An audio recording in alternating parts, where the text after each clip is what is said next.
Artinya perempuan harus memiliki agendanya tersendiri. Apa yang dia mau, bukan pada akhirnya dia menjadi alat mobilisasi suara gitu loh. Misalnya perempuan hanya asal ikut untuk memberi suara, tetapi dia betul-betul memiliki kepentingan. Jadi kepentingan perempuan itu emang betul-betul diakomodir seperti itu.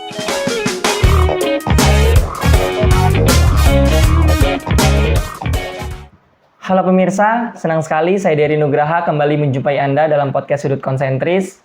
Dan kali ini podcast Sudut Konsentris terasa spesial karena sudah cukup lama juga kita tidak mengeluarkan episode baru. Dan tema kali ini tuh sangat menarik, isu yang jarang disorot media, yaitu terkait dengan gerakan perempuan dan tahun politik. Sebagaimana kita ketahui, tahun depan Indonesia akan memasuki tahun politik. Dan kita akan membahas isu gerakan perempuan pada ranah-ranah tersebut juga. Dan kali ini kita tidak sendiri, saya ditemani beberapa narasumber yang cukup kompeten untuk membahas isu ini. Yang pertama itu ada Mbak Rima Bilaut dari Sekretariat Nasional Solidaritas Perempuan. Lalu ada Mbak Reni Yuliana, Badan Eksekutif Komunitas Solidaritas Perempuan Sebay Lampung. Mbak Reni ya.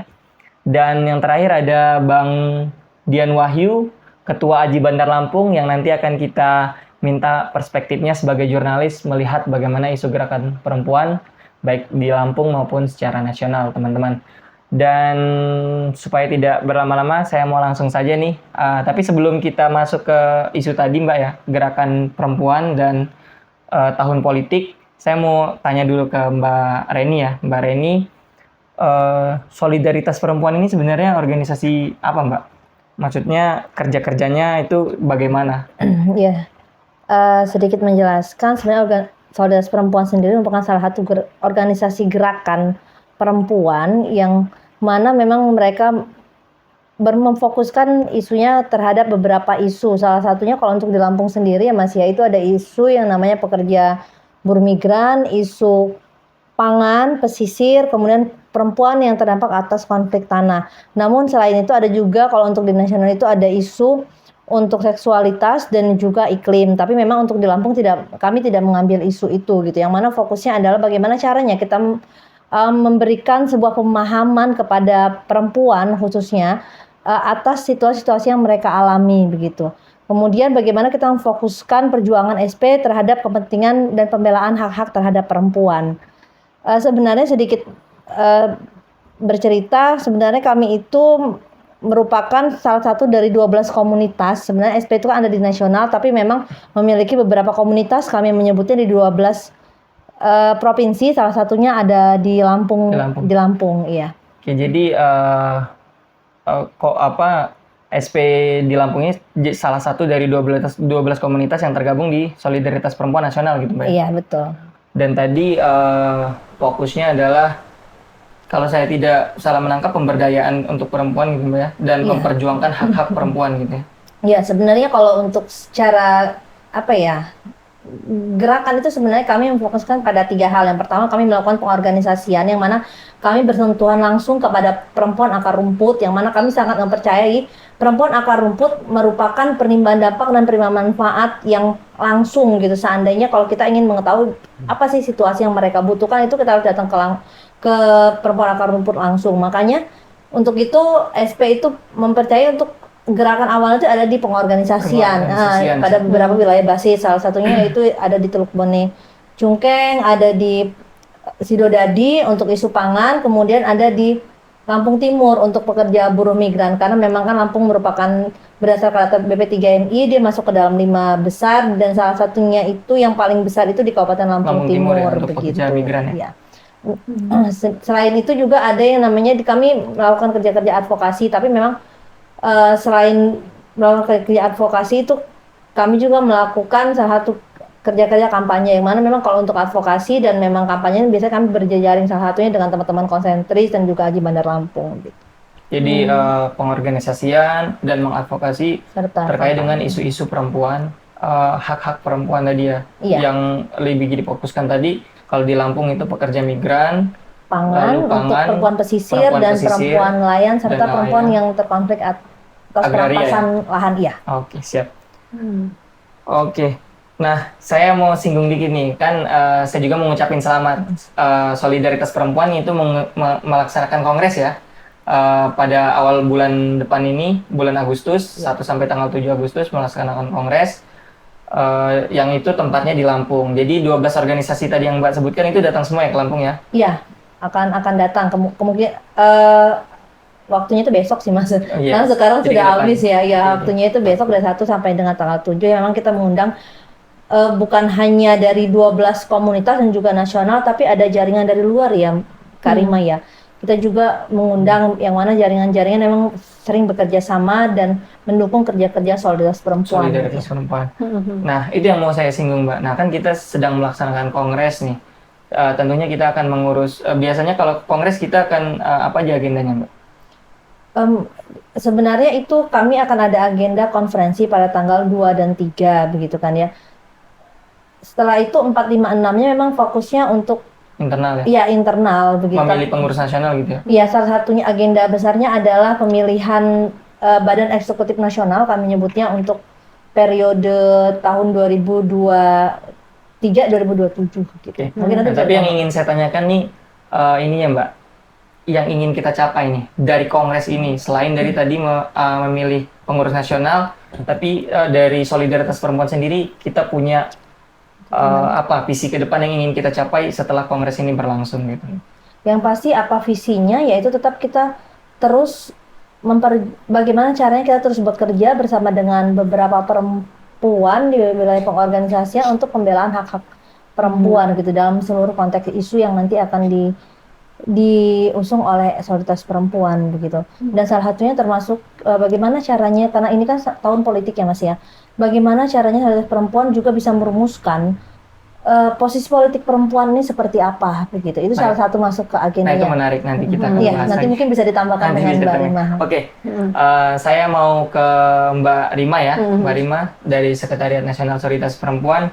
Saya mau minta pandangannya nih Mbak soal gerakan perempuan itu secara nasional yang menjadi selama inilah yang menjadi catatan dari Solidaritas Perempuan itu bagaimana dinamikanya terkait dengan gerakan perempuan ini. Oke. Baik dari politik, ekonomi, bahkan sampai urusan domestik misalkan di rumah tangga itu bagaimana posisi perempuan ini, Mbak? Oke, tapi sebelumnya aku mau bukan mengoreksi sih, tapi kita di SP itu nggak menggunakan kata memberdayakan, karena kita percaya bahwa perempuan itu sudah berdaya, makanya yang kita pakai itu adalah penguatan perempuan, dan kita bekerja itu bersama teman-teman teman-teman perempuan di tingkat basis, dan tadi sudah disampaikan juga di wilayah pengorganisasian teman-teman di Lampung ada beberapa tempat perempuan-perempuan di level akar rumput. Jadi kita bekerjanya bersama mereka dan juga belajar sih sebenarnya, karena dari teman-teman perempuan akar rumput ini yang kita melihat inisiatif-inisiatif mereka untuk bergerak bersama melakukan perlawanan terhadap sistem atau konstruksi sosial yang tadi Masnya bilang dinomor 2-kan dan menyebabkan beban berganda. Kemudian juga sedikit menambahkan mengenai agenda kongres ini. Jadi tadi kita akan membuka dengan konferensi nasional. Jadi konferensi nasional ini sebenarnya kita selain 12 komunitas, kita juga mengundang jaringan-jaringan itu ada di jaringan, entah itu jaringan yang ada di jaringan lokal di Lampung, kemudian jaringan nasional, dan juga ada jaringan regional. Dan di situ kita juga bersama jaringan-jaringan ini akhir dari konferensi nasional itu kita akan merumuskan posisi politik perempuan khususnya dalam menjelang kontestasi pemilu 2024 ini. Nah, selain hasil itu maksudnya kita merumuskan posisi politik, kita juga akan menjadikan hal-hal yang dibahas dalam konferensi nasional itu dibawa ke dalam kongres. Di dalam kongres kita akan istilahnya, karena kan akan mengganti periode 4 tahun ke depan, kita akan merumuskan mandat untuk dijalankan oleh organisasi selama 4 tahun ke depan. Dan tema kongres kita pada kali ini juga nantinya juga akan menjadi mandat kami, di mana kita akan memperkuat posisi politik perempuan untuk menghadapi sistem politik yang memiskinkan perempuan. Jadi seperti itu. Nah, kalau maksudnya situasi gerakan perempuan secara nasional saat ini, apa namanya, ya sama kayak gerakan sosial lainnya, kita juga mengalami pelemahan-pelemahan oleh rezim ini, di mana kan kita tahu sendiri bahwa banyak sekali kebijakan atau regulasi yang dikeluarkan itu yang tidak berpihak kepada perempuan, dan bahkan sebelum dikeluarkan pun itu tidak melibatkan perempuan di dalam perumusan kebijakan-kebijakan yang keluar, dan pada akhirnya ya itu melemahkan dan membungkam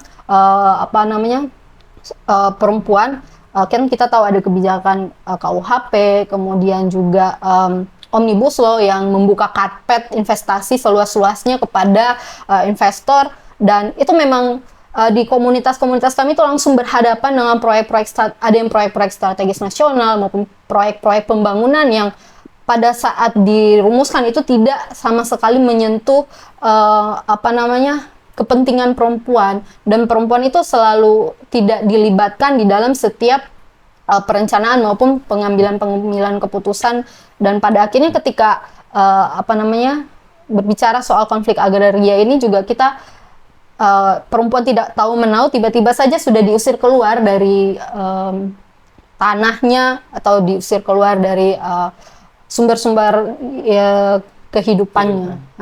Kemudian juga ya kayak proyek-proyek iklim yang kita tahu itu juga masuk dalam proyek strategis nasional, ya kebanyakan itu kita sering menggunakan terminologi solusi palsu, karena pada dasarnya pemerintah kita ini mengeluarkan kebijakan katanya untuk mengurangi dampak krisis iklim, tapi nyatanya justru merebut ruang-ruang penghidupan dan justru semakin memperparah krisis iklim. Dan juga kita juga fokus dengan kita juga berhadapan dengan menguatnya fundamentalisme, baik itu fundamentalisme pasar maupun fundamentalisme agama, yang mungkin nanti sebentar akan kita bahas lebih lanjut di bagian politik, perempuan dan politik, karena yang kita lihat sekarang ini menguatnya fundamentalisme agama dibarengi dengan politik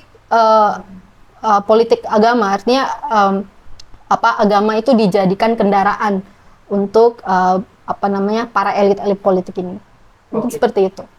Ya, jadi tadi sedikit yang saya tangkap bahwa cukup banyak di berbagai sektor perempuan itu sangat jarang dilibatkan atau dipartisipasikan untuk perumusan kebijakan yang akhirnya itu kebijakan yang memberikan beban ganda juga akhirnya kepada perempuan dalam sisi apapun. Nah, saya tertarik tadi terkait dengan posisi politik yang Mbak singgung ya. Dia masuk ke tema kita juga kan hari ini, gerakan perempuan dan peran politik. Mungkin bisa dijelaskan Mbak, posisi politik perempuan itu seperti apa sebenarnya Mbak? Ya, posisi politik artinya ketika ini biar perempuannya tidak terjebak dalam politik elektoral ya. Artinya perempuan harus memiliki agendanya tersendiri. Apa yang dia mau, bukan pada akhirnya dia menjadi alat mobilisasi suara gitu loh. Misalnya perempuan hanya asal ikut untuk memberi suara, tetapi dia betul-betul memiliki jadi kepentingan perempuan itu emang betul-betul diakomodir seperti itu. Oh ya, jadi tidak hanya sebagai lumbung suara saja gitu ya, tapi perempuan juga punya peran untuk menguatkan kaumnya ya, perempuan gitu ya. Jadi kayak ketika berhadapan dengan para calon politisi ini, dia mampu mempertanyakan apa yang kalian bisa bikin begitu. Dan maksudnya punya kesadaran untuk menuntut hak-haknya. Jadi posisi politik artinya dia punya posisi tawar di dalam menjelang tahun politik ini, untuk menyuarakan kepentingannya dia.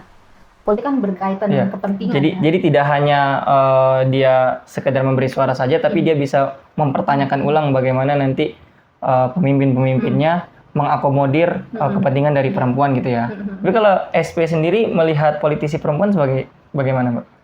Apa ini pertanyaan ke saya atau ke Kak Reni? Masing-masing ke Mbak. Masing ke Mbak Eni. Tapi kalau Mbak Reni juga nanti mau nanggepin bisa. Sedikit menambahkan sebenarnya ya. Hal yang disampaikan oleh Rima itu tadi memang itu adanya di lapangan begitu. Itu kenapa seperti itu? Karena memang tidak adanya, ini relate dengan pertanyaan Mas tadi ya. Kenapa memang terkadang perempuan itu kan tidak pernah gitu ya dilibatkan dalam ruang pengambilan keputusan. Musrembang saja ya.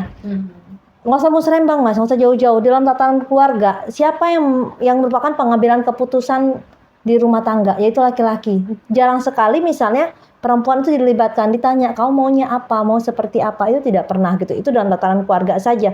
Terkadang perempuan tuh nggak punya posisi politik, posisi tawar begitu kan. Apalagi dalam tataran desa, dalam musrembang yang diundang itu laki-laki loh. Kalau setiap ada apa ya, kegiatan-kegiatan, padahal kan biasanya musrembang itu awal ya, kalau kita mau ngebuat apa nih di desa gitu kan, itu yang diundang laki-laki. Sementara penerima manfaat dan penerima dampak yang paling awal itu pasti yang merasakan itu adalah perempuan. Sementara bagaimana caranya ada sebuah kebijakan yang bisa mengakomodir perempuan saat perempuan tidak pernah dilibatkan, tidak pernah ditanya begitu. Nah, relate dengan pertanyaan Mas, bagaimana yang namanya posisi politik tadi gitu kan. Menurut kami begitu kan ya, 30% keterlibatan perempuan dalam politik itu hanya solusi palsu. Karena kenapa seperti itu ya? Karena sifatnya itu hanya apa ya? Seperti pelengkap saja begitu kan, seperti pelengkap. Tapi perempuan saat sudah ada di legislatif, apakah dia juga ditanya? Dia juga dilibatkan dalam ruang pengambilan keputusan? Ternyata tidak. Yang penting hanya sekedar untuk memenuhi prasyarat. Nah, itu yang terkadang yang menjadi masalah. Harapan kami SP ya, perempuan itu memilih agenda politiknya sendiri. Perempuan itu mampu yang ada di legislatif nanti menyuarakan apa sih yang terjadi, yang ada di lapangan ini yang dibutuhkan oleh masyarakat. Dan harapannya para politisi perempuan itu ada perempuan-perempuan yang memang turun ke lapangan, tahu situasinya apa, kemudian menyuarakan di ranah legislatif sehingga apa nanti kebijakan yang dihasilkan oleh pemerintah ini kebijakan mengakomodir kebutuhan perempuan, bukan semakin meminggirkan kebutuhan perempuan begitu. Jadi kami sangat menolak adanya politik identitas. Yang kami juga menolak seandainya perempuan hanya dijadikan sebuah pelengkap dalam wacana politik 30% itu tadi. Tapi kami mendorong bagaimana caranya perempuan itu dilibatkan dalam ruang pengambilan keputusan itu. Jadi bisa merumuskan kebijakan-kebijakan yang dia mengakomodir kepentingan dari perempuan tadi, Mbak ya. Dan satu lagi, yang ada di legislatif nanti perempuan itu pun perempuan memang benar-benar tahu situasi perempuan, bukan politik identitas anaknya siapa atau saudaranya siapa seperti itu. Oke. Jadi lebih mendorong yang memang masuk nanti misalkan ke legislatif yang memang memiliki perspektif yang dia berpihak pada perempuan gitu, Mbak ya. Iya, Tidak hanya berdasarkan identitas atau garis keturunan keluarga masing-masing misalkan gitu ya. Dan sistemnya juga kan biasanya 30% sistem cabut. Maksudnya gimana, Mbak? Jadi kayak misalkan biar partainya melengkapi 30% itu di asal tawar-tawar aja ke perempuan-perempuan. Oke. Jadi sebagai ini aja ya, pelengkap-pelengkap saja. Iya, supaya memenuhi tadi 30% tadi ya. Makanya ketika mereka sudah terpilih, agenda apa yang mereka mau bawa ini untuk kepentingan perempuan? Makanya selalu itu yang belum terlihat. Iya, itu yang belum terlihat sampai sekarang. Makanya tadi saya sepakat sama Kak Reni bahwa 30% itu solusi palsu, tapi kita mungkin lebih pada kesadaran bahwa perempuan itu mampu untuk menyampaikan kepentingannya. Jadi bukan hanya memanfaatkan ruang 30% itu, tapi kita memandang ruang politik paling sederhana itu adalah pertama di dalam rumah tangga, di dalam rumah, kemudian di wilayah sekitarnya, itu wilayah desanya. Jadi kita tidak memandang politik itu sebatas 30% itu, tetapi bagaimana perempuan di level-level ini mereka bisa menyampaikan kepentingan mereka, bahwa ini loh yang menjadi kepentingan kami, ini yang kami butuhkan. Jadi tidak cuma terbatas kepada perwakilan-perwakilan tertentu. Saya tertarik sih, nanti kita akan bahas bagaimana cara SP mendorong itu ya. Tapi sebelum itu kita akan rehat dulu sejenak, nanti kita akan lanjutkan. Dan masih ada satu narasumber lagi tadi, Bang Dian. Dia akan membahas bagaimana memang keterlibatan perempuan atau isu perempuan yang diangkat oleh media gitu ya. Kita rehat sejenak.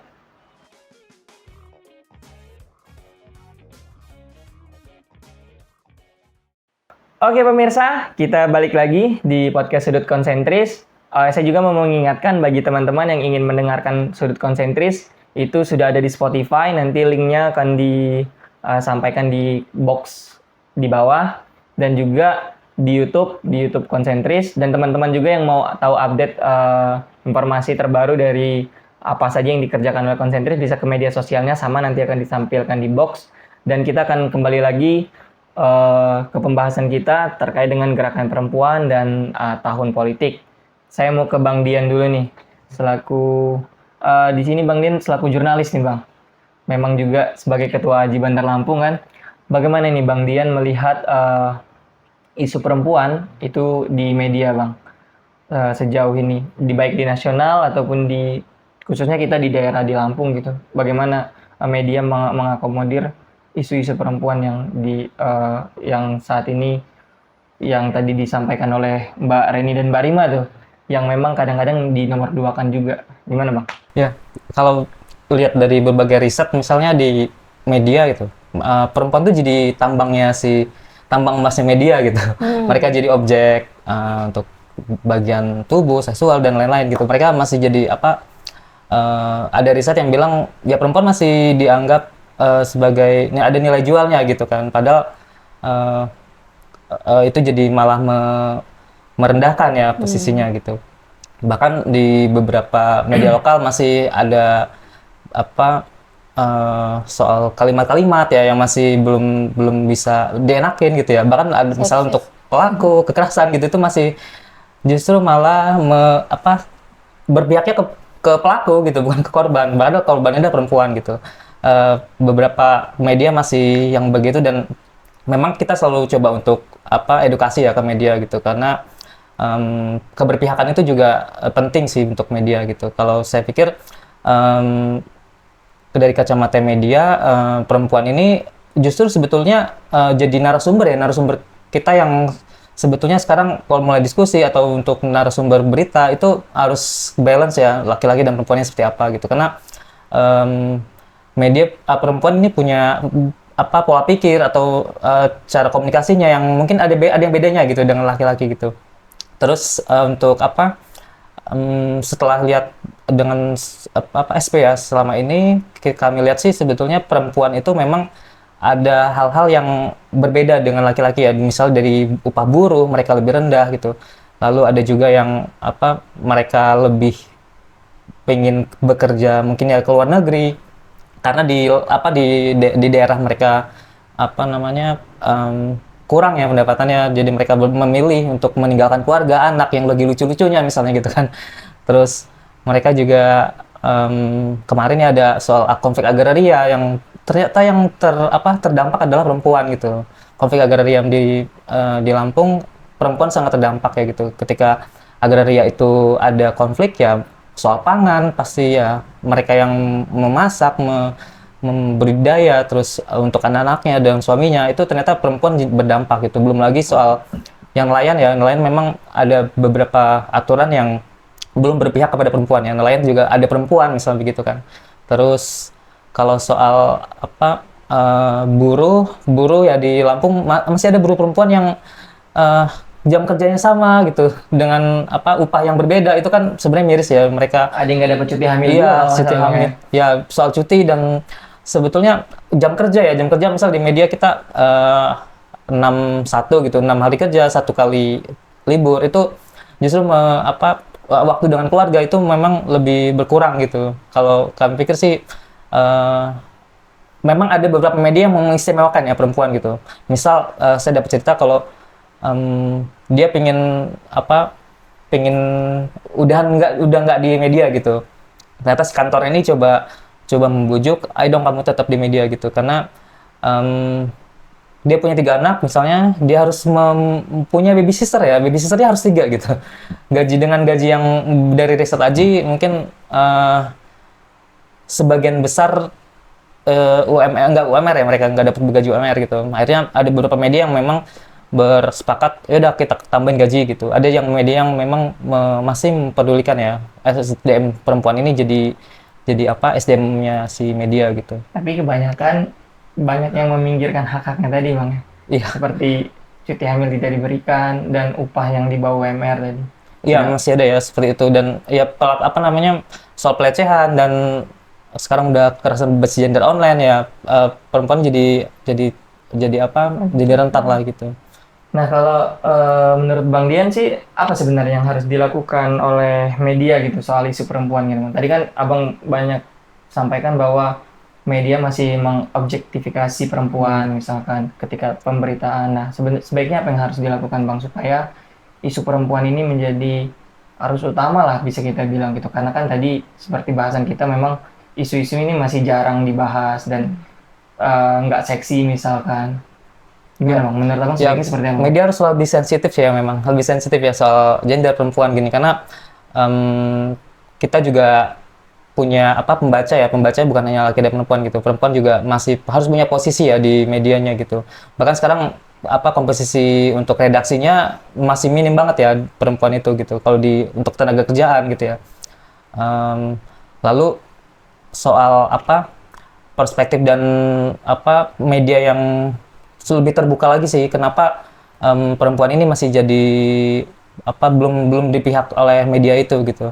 Saya pikir sih bahkan untuk karikatur atau cover itu media masih ada yang masih mencoba untuk menampilkan bagian-bagian sensitif gitu kan, perempuan gitu. Bahkan sekarang iklan mungkin ya, lebih di iklan online gitu, masih banyak kalau kita temuin pop-up atau iklan-iklan bergerak gitu ya, yang itu masih ada iklan-iklan yang bergambar perempuan gitu kan, dan itu memang beberapa orang ada yang memicu untuk mengklik gitu kan.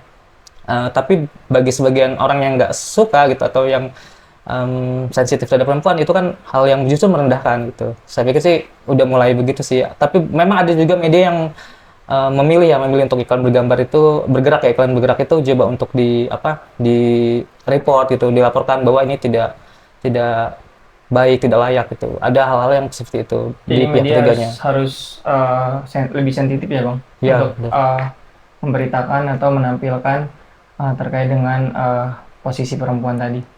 Oke, saya mau balik lagi ke Mbak Rima nih. Mbak Rima, tadi kan sempat Mbak Rima sama Mbak Reni tadi ya, sempat singgung soal kuota 30% nih.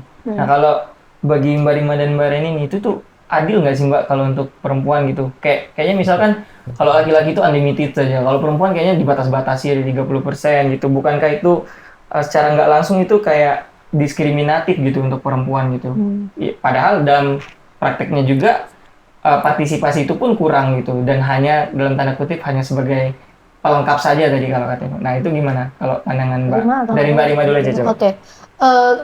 Perdebatan soal 30%, kita nggak mau terjebak di dalam kuantitas ya. Yang sudah saya sampaikan tadi di awal bahwa kita melihat politik, maksudnya bagaimana perempuan melihat politik harusnya nggak terjebak di dalam kuantitas 30%, berapa persen yang terserah. Intinya adalah bahwa perempuan itu dia mampu punya posisi tawar ketika dia menyampaikan kepentingannya dia. Jadi bukan kuantitas tapi yang kita maksudnya permasalahkan. Jadi sudahlah ya soal perdebatan kuantitas dan lain sebagainya itu. Intinya dia adalah mampu menyampaikan kepentingannya di dalam segala ranah, level ya di dalam ini. Karena kalaupun mau bicara soal politik ya, politik kita ini adalah manifestasi dari budaya patriarki, di mana kita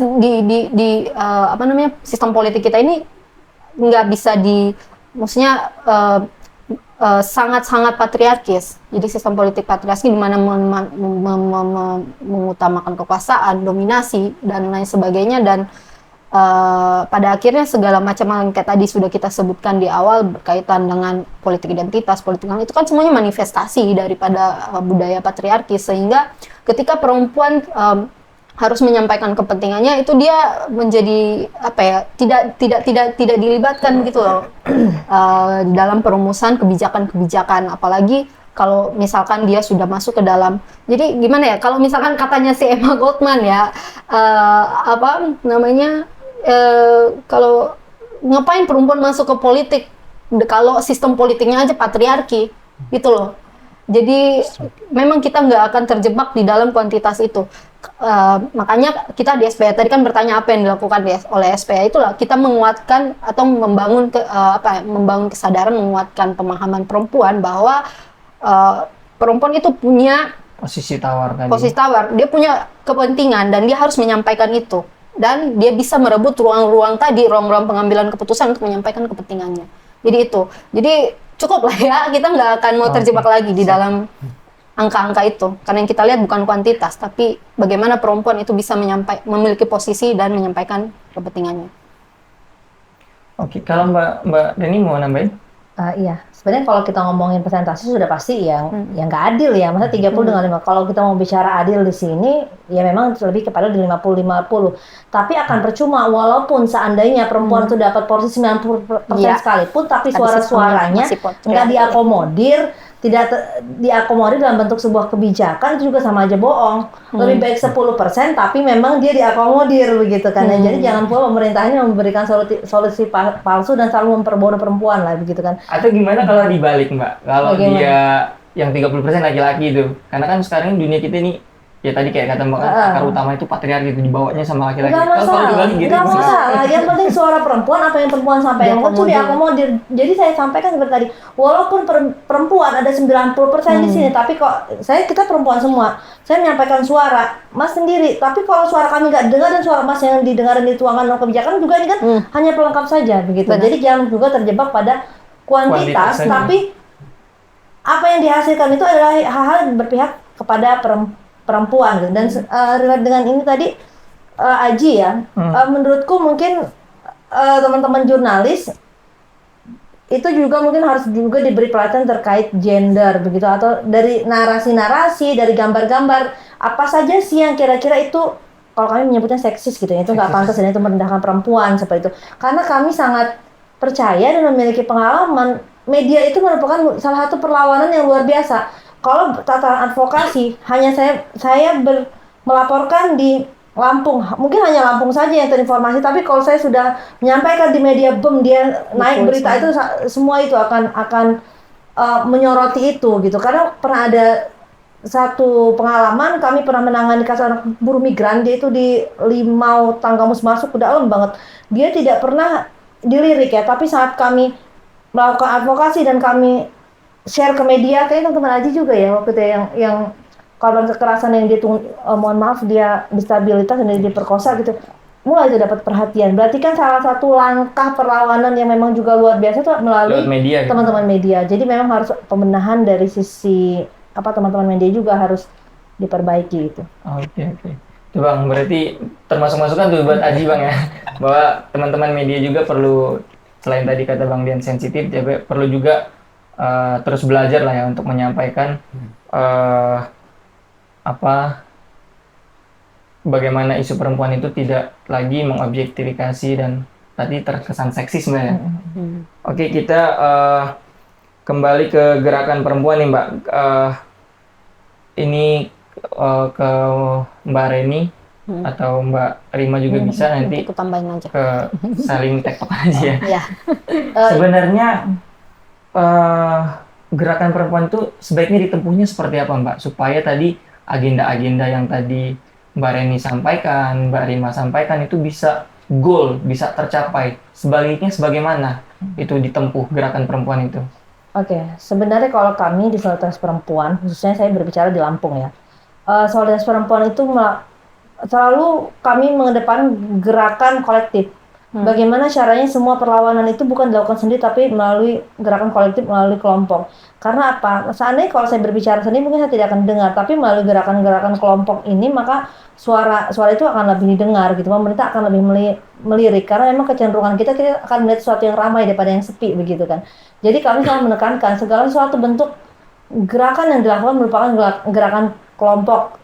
Salah satunya kami menekankan kepada beberapa basis itu melakukan gerakan kelompok, dan kami terus terus memberikan penguatan kepada mereka, karena kan kadang kalau kita berbicara masalah kelompok ini kan pikiran orang banyak, tapi kami tetap terus memberikan pemahaman kepada mereka terkait kita memiliki agenda gitu. agenda yang sama, visi dan misi yang sama gitu. Jadi rule-nya itu jelas seperti itu. Iya. Ada tambahan Mbak? Ya, kalau untuk berkolektif juga kita dalam bergerak ya, kita selalu berjejaring dengan teman-teman gerakan perempuan lainnya. Karena kan masing-masing gerakan perempuan kalau misalkan dilihat sekarang kan masing-masing punya agendanya sendiri-sendiri. Jadi ketika kita berjejaring itu artinya kita maksudnya jadi bukan sok-sok tunjuk, oh ini loh kita organisasi ini yang paling ini. Tapi ya kita sama-sama, jadi bergeraknya secara bersama-sama walaupun fokus-fokus isunya masing-masing berbeda. Nah kalau tadi di level komunitas itu juga ada dengan berjejaring, dan juga perempuannya itu bergerak secara kolektif dan kelompok. Jadi kolektifnya itu dari level akar rumput, kolektif bersama rekan-rekan jaringan di lokal maupun kolektif dengan teman-teman di jaringan nasional, bahkan kita punya kolektif dengan teman-teman di regional dan internasional. Oke, jadi supaya gerakannya kuat, kita bergerak secara kolektif dan bersolidaritas gitu namanya. Ya, teman-teman juga memang kalau di Lampung memang kebetulan konsentris kan meliput juga soal gerakan isu perempuan ya. Waktu itu soal Malang Sari itu. Memang tadi terbukti sih gerakan kolektif itu memang itu menguatkan. Nanti teman-teman mungkin bisa baca di website konsentris, judulnya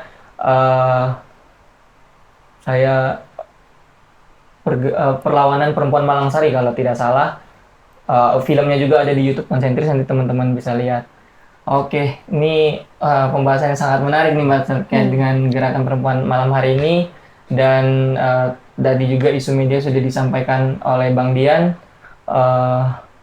Cukup ya kalau untuk hari ini, atau saya ingin minta closing statement deh, karena tadi kan SP itu ke depan dia akan melaksanakan kongres pada awal bulan ini kan, 1 sampai tanggal 7 Agustus. Ke depan harapan dan capaiannya seperti apa? Saya mau minta closing statement-nya. Perwakilan aja atau mau dua-duanya nggak apa-apa? Perwakilan aja. Dari Mbak Reni aja nih, sebagai Badan Eksekutif Komunitas SP Sebaya Lampung. Silakan Mbak.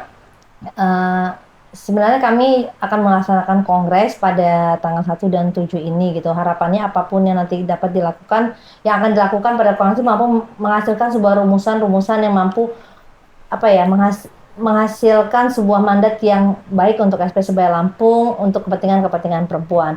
Dan harapan kami, perempuan itu memang harus memiliki agenda politiknya sendiri dari tataran desa, provinsi, nasional, dan bahkan internasional. Dan bagaimana kami terus mendorong agar perempuan itu mampu terlibat dalam setiap ruang pengambilan keputusan, baik dalam tataran domestik, desa, ataupun internasional seperti yang saya sampaikan tadi. Karena kami sangat meyakini tidak ada perubahan yang mampu terjadi apabila tidak ada pelibatan perempuan. Karena perempuan sebagai penerima dampak dan manfaat yang paling utama. Ya, terima kasih. Ada yang tambahin Mbak? Cukup? Udah cukup. Bang Dian, closing statement Bang, terakhir Bang. Oh iya. Untuk media dan isu perempuan juga, dan menghadapi tahun politik nih Bang, yang perlu rambu-rambu yang perlu diperhatikan apa aja nih Bang untuk media? Ya, media sih kan fungsi utamanya edukasi ya. Kita edukasi bagaimana sih pembaca dan media di nasional di Lampung ya. Dan yang sebenarnya berat dia mengevaluasi bagaimana suatu kebijakan, suatu tatanan di masyarakat gitu. Ini jadi peran media yang sebetulnya media juga jadi bagian dari pembela HAM ya. Ini yang harus jadi concern media, bagaimana mereka kelompok-kelompok marginal, kelompok-kelompok yang mungkin belum bisa bersuara gitu, bisa lebih disuarakan lagi gitu. Dan harapannya sih untuk perempuan-perempuan ya di Lampung untuk punya gerakan yang lebih masif dan punya ruang juga ya di media, bagaimana mereka untuk memperjuangkan hak-haknya dan kebutuhan dan lain-lainnya gitu. Gitu dulu ya. Oke, terima kasih untuk Bang Dian. Begitulah pemirsa, bahasan kita kali ini terkait dengan gerakan perempuan dan tahun politik.